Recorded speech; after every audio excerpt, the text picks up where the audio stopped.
Salut, bienvenue à la classemagique.com, Stéphane Giasson de la classe magique. Et dans une vidéo précédente, je vous avais montré, en fait, si vous regardez les tours de magie que je vous montre dans la formation, il y a toujours des petits tours, des petites vidéos entre ça. Et si vous les écoutez, vous êtes chanceux, je donne des petits trucs supplémentaires que je n'annonce pas vraiment, mais en discutant comme ça avec vous, je vous donne des petits trucs supplémentaires. Et si vous avez sûrement remarqué que dans un des vidéos précédents, je vous avais montré en fait comment utiliser votre boîte de cartes, pour transporter des cartes spéciales ou parfois pour vous débarrasser de vos jokers. Alors vous vous rappelez de ça? Alors, si vous en rappelez pas, je le remontre ici. Vous pouvez cliquer sur la petite vidéo qui apparaît en haut et vous allez voir, en fait, c'est pas très compliqué, je récapitule tout ça. Je parlais de la petite pellicule de plastique qu'on peut conserver pour y cacher, en fait, pour y insérer, pour transporter nos cartes qui ne nous servent pas lors de nos performances où on doit utiliser normalement un jeu régulier. Et je vous avais parlé des jokers que je peux utiliser de temps en temps. Alors tiens, puisque je les transporte comme ça dans ma petite boîte, je vais vous montrer quelque chose à faire super simple, vraiment de base avec deux jokers. Donc, vous en placez un sur le dessus, un en dessous, tout simplement. Et vous demandez à un spectateur de choisir une carte. Alors, quand le spectateur va remettre la carte sur le dessus, on peut lui demander de couper le paquet. Il peut le déposer sur la table et de compléter la coupe, tout simplement. Et qu'est-ce qui va se passer? Si on regarde ici, je vais regarder avec vous, on a les deux jokers et il y a une carte entre les deux. Donc, c'est une technique qui est super valable pour retrouver une carte. Évidemment, vous n'êtes pas obligé d'utiliser le joker. On peut utiliser deux cartes jumelles. Qu'est-ce que j'entends par carte jumelle? Tiens, justement, en voici deux.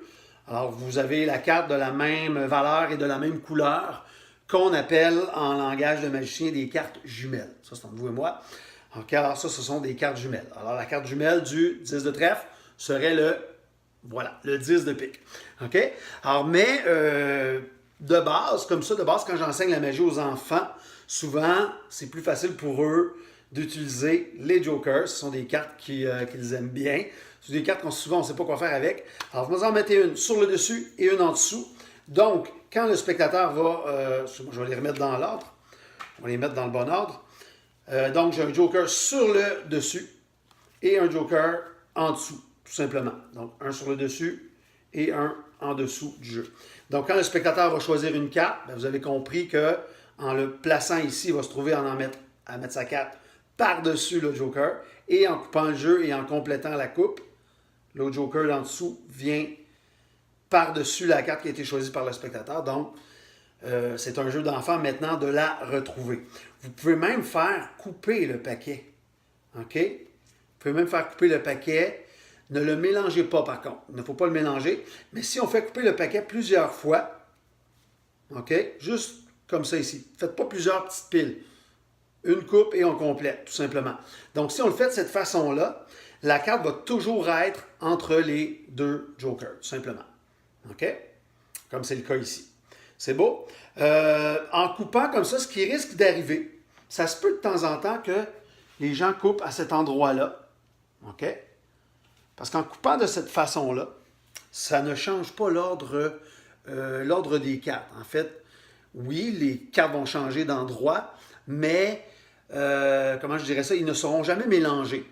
Donc, si le 2 est ici et que c'est coupé, les cartes qui sont en haut vont toujours demeurer là. Donc, ça ne changera pas grand-chose.